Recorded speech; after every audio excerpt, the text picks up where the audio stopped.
Joseph Maurice Ravel nasceu em uma aldeia perto de Saint-Jean-de-Luz, França, de pai suíço e mãe basca.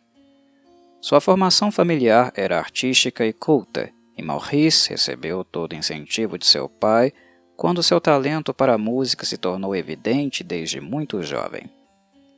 Em 1889, aos 14 anos, ingressou no Conservatório de Paris, onde permaneceu até 1905.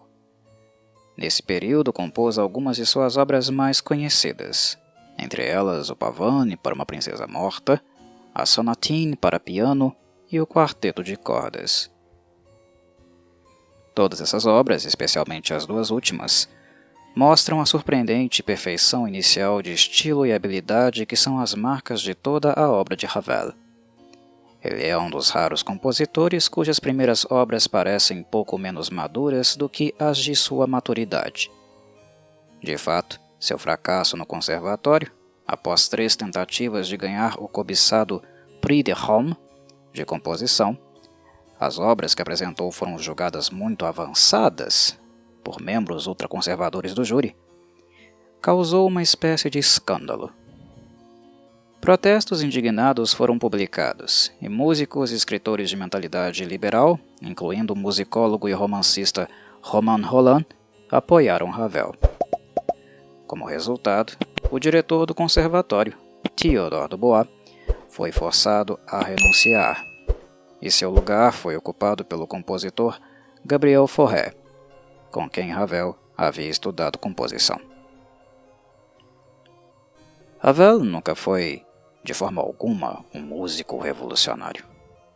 Ele estava na maior parte do tempo satisfeito em trabalhar dentro das convenções formais e harmônicas estabelecidas de sua época, ainda firmemente enraizado na tonalidade, ou seja, a organização da música em torno de tons focais. No entanto, tão pessoal e individual foi sua adaptação e manipulação do idioma musical tradicional, que seria verdade dizer que ele forjou para si uma linguagem própria que carrega a marca de sua personalidade tão inequivocamente quanto qualquer obra de Bach ou Chopin.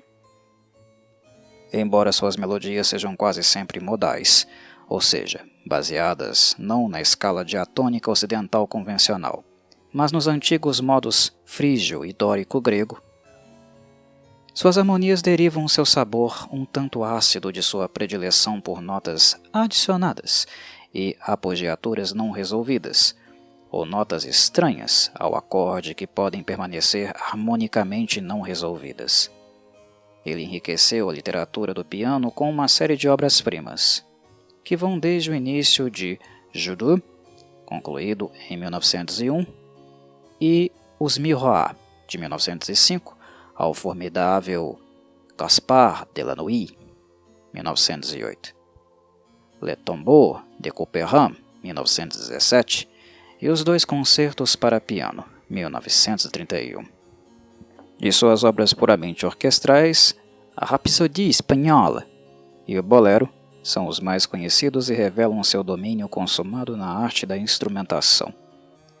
Mas talvez os destaques de sua carreira tenham sido a colaboração com o empresário russo Serge Diaghilev, para cujos Ballets Russes compôs a obra-prima Daphnis e Chloé, e com a escritora francesa Colette, que foi libretista de sua ópera mais conhecida, Les Femmes et les Sortilèges. O último trabalho deu a Ravel a oportunidade de fazer coisas engenhosas e divertidas com os animais e objetos inanimados que ganham vida neste conto de encantamento e magia em que uma criança travessa está envolvida. Seu único outro empreendimento operístico foi sua espanhola brilhantemente satírica Lure, apresentada pela primeira vez em 1911. Como compositor, Ravel alcançou grande distinção com seus imaginativos Histoire naturelle, Trois Poèmes, de Stéphane Mallarmé, e Chanson Mendicase. A vida de Ravel foi normalmente monótona.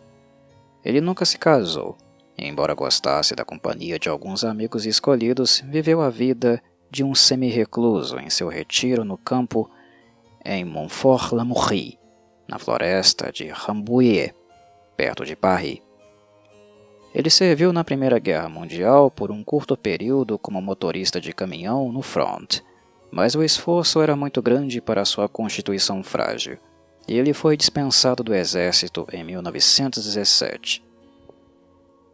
Em 1928, Ravel embarcou em uma turnê de 4 meses pelo Canadá e Estados Unidos, e no mesmo ano visitou a Inglaterra para receber um título honorário de doutor em música em Oxford.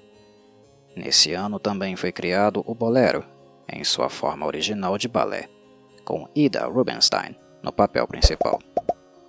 Os últimos 5 anos da vida de Ravel foram nublados pela afasia, que não apenas o impediu de escrever outra nota musical, mas também o privou do poder da fala e impossibilitou-o até mesmo de assinar seu nome. Talvez a verdadeira tragédia de sua condição fosse que sua imaginação musical permanecesse tão ativa como sempre. Uma operação para aliviar a obstrução de um vaso sanguíneo que abastece o cérebro não teve sucesso. Ravel foi enterrado no cemitério de Levallois, um subúrbio de Paris, em que viveu, na presença de Stravinsky e outros músicos e compositores ilustres.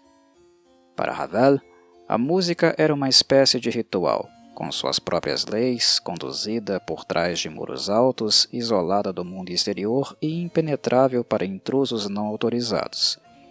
Quando seu contemporâneo russo Igor Stravinsky comparou Ravel ao mais perfeito dos relojoeiros suíços, ele estava de fato exaltando aquelas qualidades de complexidade e precisão às quais ele próprio atribuía tanta importância.